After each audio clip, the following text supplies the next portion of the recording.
অংশগ্রহণমূলক নির্বাচন তো হচ্ছে না আপাত দৃষ্টিতে, আমরা যেটা দেখছি। কারণ একটা রাজনৈতিক দলকে 2024-এর ঘটনাবলীর জন্য দায়ী করে তাদের বিরুদ্ধে মামলা করেছে। রায় হওয়ার আগে তাদেরকে নিষিদ্ধ করে দিয়েছে। তার মানে এখানে অংশগ্রহণমূলক হওয়ার সম্ভাবনা নাই, যদি না এই রিজিম চেঞ্জ না হয়, অন্য কোনো তত্ত্বাবধায়ক সরকার আসে, তখন যদি চিন্তা হয় যে না আমরা একটা অংশগ্রহণমূলক নির্বাচন এই জন্যই করব যাতে করে এই গত 3টা নির্বাচন যেভাবে প্রশ্নবিদ্ধ হয়েছে এটাও যাতে প্রশ্নবিদ্ধ না হয়। আর এই ধরনের নির্বাচন যদি অনুষ্ঠিত হয়েও থাকে তাহলে তার স্থায়িত্ব কতদিন হবে সেটা নিয়ে প্রশ্ন দেখা দিচ্ছে। সে কতটা স্মুথলি রাষ্ট্র চালাতে পারবে, লেজিটিমেসি তার কেমন আছে সেটা নিয়ে প্রশ্ন তুলবে। কারণ একটা দল বলবে যে আমরা তো ইলেকশনে ভোট দিতে পারি না, এবং আমরা কিন্তু যাচ্ছে তাই দলও ছিলাম না, আমাদেরও কিছু সংখ্যা লোক আছে, আমাদেরও কিছু সমর্থক আছে, এবং সেটা বাংলাদেশের ইতিহাস পর্যালোচনা করলে প্রমাণ পাওয়া যাবে। আওয়ামী লীগ সে দাবি করতেই পারে, হয়তো সেই দাবি উঠবে। এটা একটা জিনিস আছে, যেহেতু অংশগ্রহণমূলক এটা হবে না, সেটাতে এটা কতটুকু গ্রহণযোগ্য নির্বাচন হবে দেশে এবং বিদেশে সেটা নিয়ে একটা কোয়েশ্চেন তুলবে, এবং আপনি না চাইলেও সেটা উঠে আসবে। দ্বিতীয়ত আপনি বলছেন সুষ্ঠু নির্বাচন। সুষ্ঠু নির্বাচনের প্রধান শর্ত হচ্ছে যে বিশৃঙ্খলা না থাকা।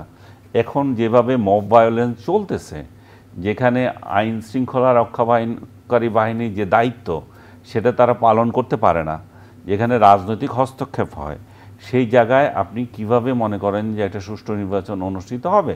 সরকার চাইলেও হবে না। সবচেয়ে বড় যে ভুলটা ডক্টর ইউনূস করে গেছেন সেটা হচ্ছে যে পুলিশের মরাল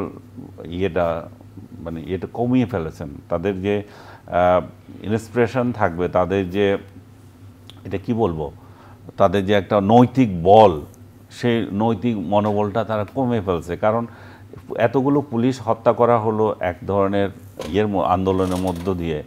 এখন আন্দোলনের মধ্য দিয়ে যদি একটা ইনোসেন্ট ছেলে মারা যায় সেটার বিচার হবে, কিন্তু আরেকটা ইনোসেন্ট পুলিশ যদি মারা যায় সেটার কেন বিচার হবে না? সেটাতে কেন ইনডেমনিটি দেওয়া থাকবে? তাহলে এই লোকগুলোর সামনে দায়িত্ব পালন করতে কতটা উৎসাহী হবে?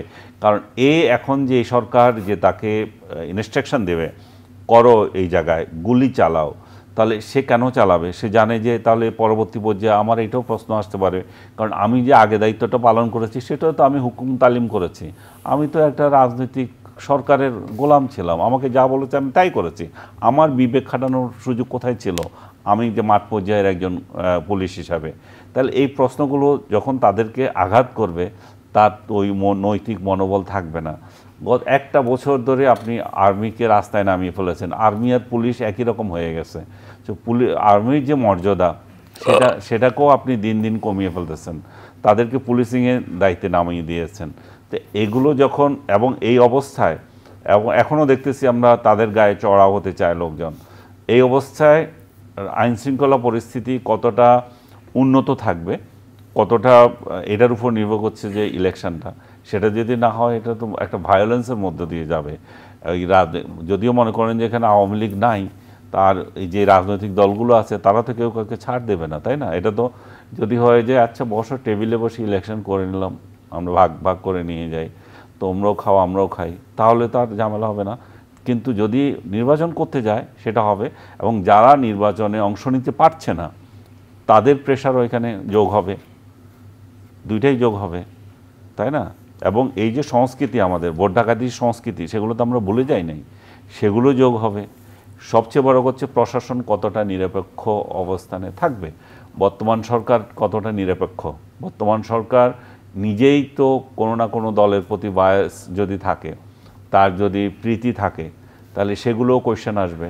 এখন ইতিমধ্যেই সেই প্রশ্ন উঠে গেছে। আপনি দেখবেন যে কোনো কোনো উপদেষ্টার বিরুদ্ধে বলছে যে ওই এলাকায় সে প্রভাব বিস্তার করছে, একেবারে স্পষ্ট করে বললে যে এলজেডি স্থানীয় সরকার মন্ত্রণালয়ে যে দায়িত্বে আছে তার বিরুদ্ধে গতকালও মির্জা ফখরুল ইসলাম অভিযোগ করেছে যে সে তার এলাকায় প্রভাব বিস্তার করছে, এবং তার এলাকায় তার কারণেই অনেক কিছু ঘটনা ঘটছে। এর মধ্যে আপনি জানেন যে একটা হিন্দু মহিলাকে ধর্ষণ করা হয়েছে সেই মুরাদনগরে, এবং সেই ঘটনায় যে ব্যক্তি জড়িত তাকে বলা হচ্ছে একসময় আওয়ামী লীগ করতো, আওয়ামী লীগ বলছে যে না সে বিএনপি করতো, বিএনপি করে, বিএনপি বলে না সে করে না। আবার কিছু লোক বলছে যে সে তাহলে এই উপদেষ্টার আশ্রয়ে আছে, তাহলে সে আসলে কোন দল করে? এবং আওয়ামী লীগ করলে সে এই মুহূর্তে এত শক্তিও আবার কিভাবে পায় সেটা কিন্তু একটা বড় কোশ্চেন।